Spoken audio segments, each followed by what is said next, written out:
Good morning, it's Bronwyn. It's a great day. I want to talk to you about a couple of things today that I am learning. I am reading this book called Leadership and Self-Deception, Getting Outside the Box.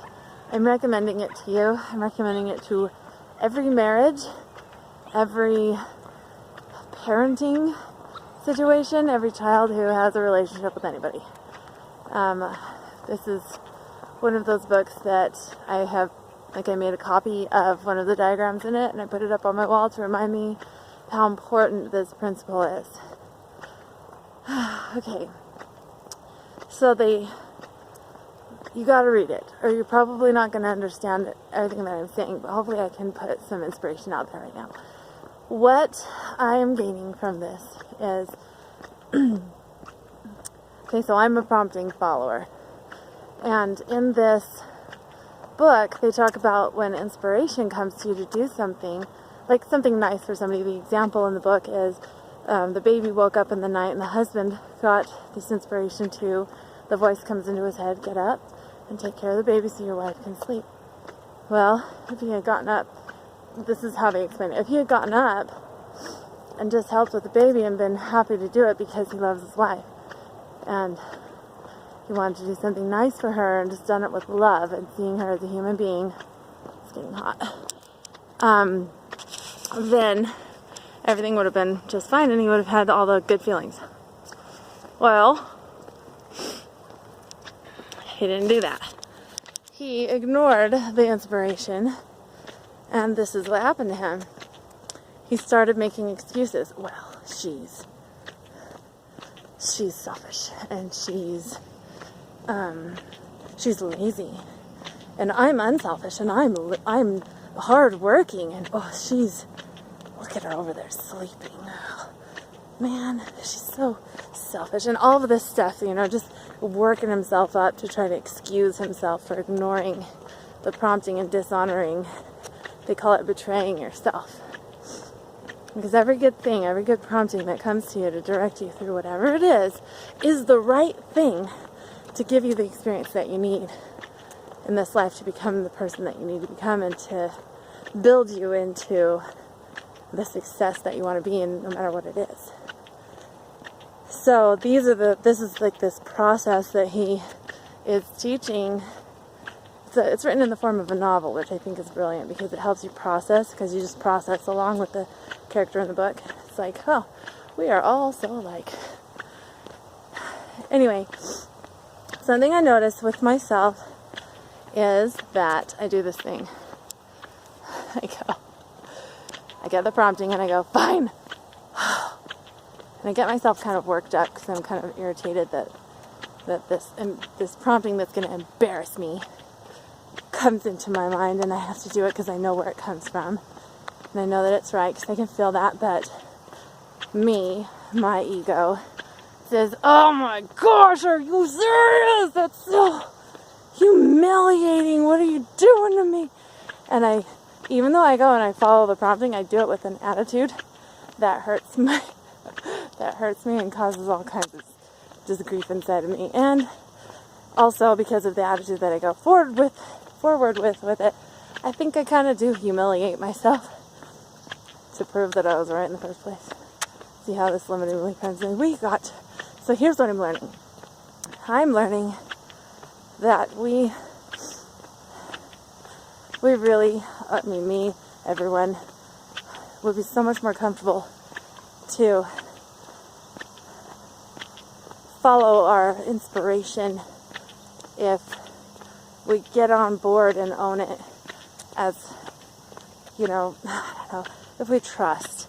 I think that's it. That's the word I'm looking for, because, oh my gosh, when we trust that God has us, when we just kind of put ourselves on that altar and say, do what you want with me, I trust you to build me into the amazing, confident, thriving individual that you sent me to this earth to become, no matter what anybody else thinks about it.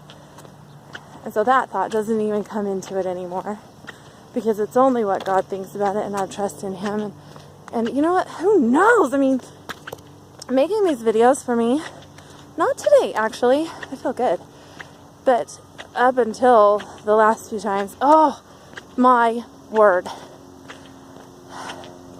I'm going to tell you the backstory on this. For the last 5 years, I keep getting this prompting that I need to have this mentoring business. And I'm like, no, mentoring's a fad. I don't want to do it. Okay. I finally get on board and he says, the inspiration comes to me. A video needs to be your main format. Your main platform for spreading your message. Oh, that means I have to point the camera at my face. I do not want to do that. So I did presentation style videos, and I would sometimes come up with some fun things, but then I would go, hello world, and then I'd go, just kidding, I'm hiding now, because that's really embarrassing. What are you going to think of me? God, I'm tired. So, yesterday, I went ahead and I said, okay. I said, God, I trust you, and I am done worrying about whether I'm going to bug someone or make myself look dumb or whatever. I mean, if I trust him, he knows exactly how I'm going to follow every prompting. He knows how I'm going to do that. He knows how I'm going to interpret what he says before he even tells me to do something. He knows how you're going to do it.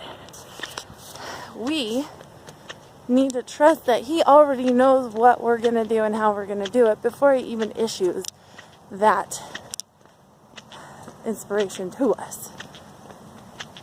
So we can trust that the way that we interpret it was already mapped out in his plan for us. And that it's part of our learning curve and we need to just do it. So if that means, I'm making these videos and I'm just embarrassing myself and I'm crying all the time and I'm telling everybody my junk, it doesn't matter because, that brought all kinds of stuff up out of me and I am free of that stuff now. And as I make this video today, I know that this is what I feel like about it. Like this avenue, obeying this principle. Oh, I just got triggered, like maybe I'm saying too much. No, I'm not. This principle, this thing, this is a video. Oh, it's public. It's on YouTube. It's everywhere. Somebody's going to come across this, and it could be 10 years down the road, and it could be exactly the thing you needed to hear today, the day that you're watching this video. So I'm making this video because, darn it, I love you, whoever you are. And I want you to maybe not have to go through so much of the heavy, hard stuff that I felt like I had to go through in order to be obeying those inspirations and becoming my best me. I want you to become your best you and feel great. And be happy that you got to get on the easier road. It didn't have to be quite so hard. It didn't have to take you 20 years or 50 years. It took you one to figure it out. And I'm going to leave that with you. I'll talk to you later. Bye.